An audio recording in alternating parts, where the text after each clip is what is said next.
Hello everyone, today we are unraveling one of the most enduring politically charged mysteries of ancient Chinese archaeology. Why Qin Shi Huang, legendary Terracotta Army, the massive underground funerary legion, built to guard the first emperor of China for eternity, contains not a single statue of a supreme army commander or general-in-chief. Discovered in 1974 by local farmers digging wells in Lintong, Shanxi, this UNESCO World Heritage Site consists of three main pits, covering over 20,000 square meters, housing an estimated 8,000 life-sized terracotta soldiers, more than 100 chariots, and hundreds of horses. Every detail is hyper-realistic: individual facial features, distinct hairstyles, graded armor, and perfectly preserved bronze weapons that still hold an edge after over 2,200 years. The formation is a precise replica of a Qin Imperial field army: vanguard, archers, main infantry columns, flanking cavalry, chariot divisions, and rear guards. Yet, there is no figure who serves as the overall commander of the entire force. We have found roughly a dozen high-ranking military officer figures, often labeled general figurines, in popular media, but modern archaeology and textual research confirm these are only mid-level officers, like colonels or brigade commanders, not supreme generals. This is not an accident, a missing excavation find, or a craftsman's oversight.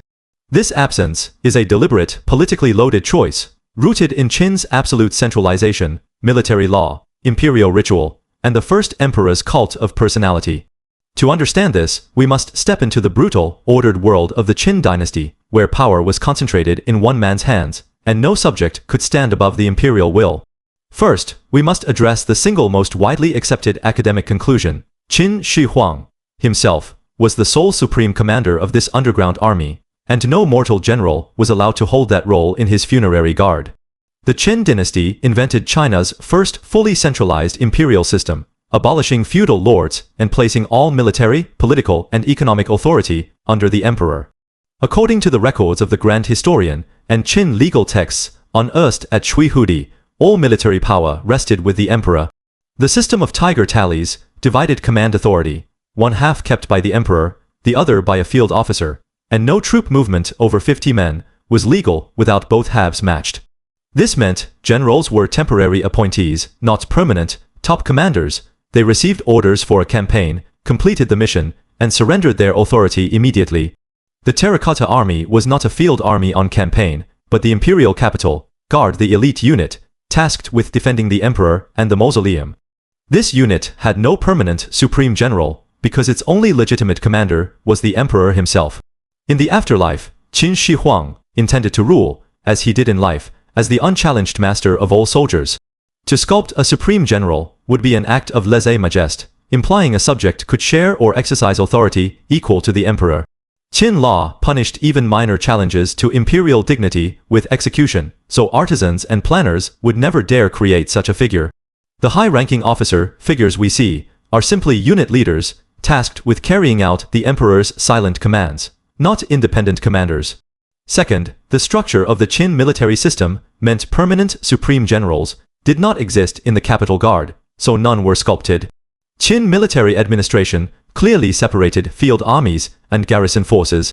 Field armies had temporary generals for conquests, but the capital's imperial guard, known as the Zhongwei Jun, was a standing garrison force, led by mid-level officers, reporting directly to the emperor.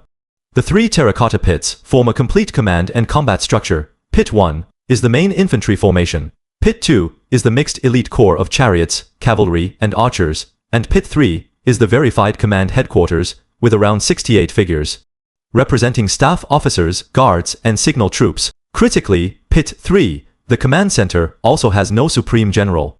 Instead, archaeologists found remains of drums, bells, and signal flags, the tools of command used to relay orders across the formation.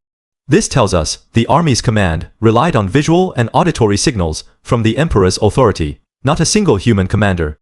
The so-called general figurines are senior officers of the guard, equivalent to commandants or colonels leading individual battalions or regiments. They wear decorated armor and distinctive headgear, marking their rank, but they lack the insignia and authority of a supreme commander. This matches Qin administrative texts, which show no permanent supreme general position for the capital guard, because the emperor filled that role personally.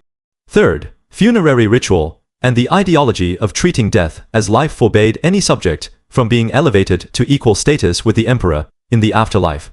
Qin Shi Huang's mausoleum was designed as an underground replica of the Xianyang Palace, complete with palaces, offices, treasures, and rivers of mercury to mimic the empire's geography. The Terracotta Army was meant to be his personal guard in the underworld, a force that existed solely to serve him.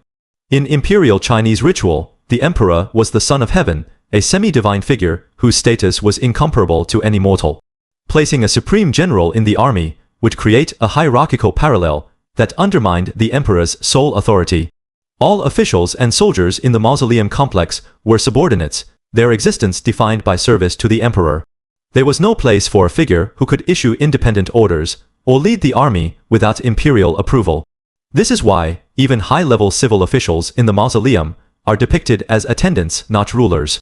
The army's discipline, formation, and purpose all revolved around the emperor, and removing him from the visible command structure to replace him with a general would violate the core ritual purpose of the entire project. Fourth, archaeological evidence rules out popular myths that the general was destroyed, buried elsewhere, or simply not yet found. Some claim Xiang Yu's army burns the terracotta pits and destroy the general figure during the late Qin rebellions, but detailed excavation reports show Pit 3, the command post, was damaged, but not completely obliterated. No fragments of a unique supreme general figure have been found in any pit, and the layout of the pits shows no empty space designed for such a figure. Another myth claims a nearby general tomb holds the commander, but archaeological testing dates that tomb to a later period, unrelated to the Terracotta Army. The most persistent myth, that the general is still buried in unexcavated areas, collapses under modern survey data. Ground-penetrating radar and core sampling have mapped nearly the entire site, revealing no hidden chamber or figure that could be a supreme commander. Every part of the army's design is intentional, from the smallest soldier's hairstyle to the largest chariot's placement. The absence of a supreme general is not a gap in the archaeology. It is a feature of the design. When we combine these four pillars, imperial centralization, temporary military command, funerary ritual, and confirmed archaeological evidence, we reach a definitive, historically accurate answer. The Terracotta Army has no supreme general figure, because Qin Shi Huang was the army's only commander, and no subject could legally or ritually take that place. The high-ranking officers we see are mid-level leaders executing imperial orders, not independent generals. This mystery is not a puzzle of lost artifacts, but a window into the soul of the Qin Dynasty, a regime built on absolute power, strict legal control, and the elevation of the emperor to a position above all mortals. The Terracotta Army is not just a masterpiece of ancient art. It is a physical manifesto of centralized imperial rule, a silent statement that in life and death, the first emperor stood alone at the apex of power. Every soldier, every chariot, every weapon exists to honor his authority, and there is no room for any other commander in his eternal realm. This careful adherence to historical truth separates real academic research from popular mythology. The Terracotta Army's design reflects Qin's political structure with stunning precision, and the missing general is the most powerful symbol of all, a reminder that in the First Chinese Empire, one man held all power, and no one could stand at his side as an equal.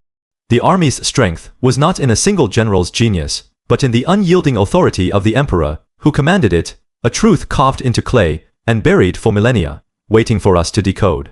If you enjoyed this journey into ancient China, hit like, drop a comment, and subscribe for more epic history. See you next time.